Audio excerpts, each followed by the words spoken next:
our Canadian partners to do the survey work and to do sort of the technical, scientific, and oceanographic work to make a claim.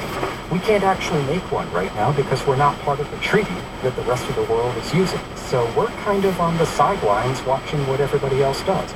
Looking ahead, how will the UN committee make its decision on Russia's claim?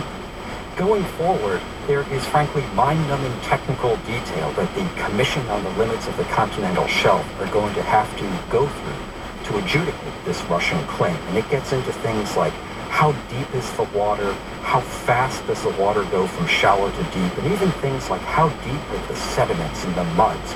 All of that needs to be looked at and looked at very carefully. And at the end of the day, they will make a ruling on whether or not these Russian claims are valid. David Titley is a professor of meteorology at Pennsylvania State University and the founding director of their Center for Solutions to Weather and Climate Risk. Thanks so much for speaking with us. Thank you very much, Audrey.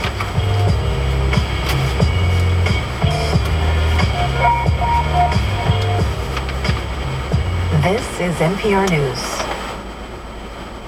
Sunny and hot tomorrow with highs in the 90s except in the mountains where highs will be around 70 in Vail.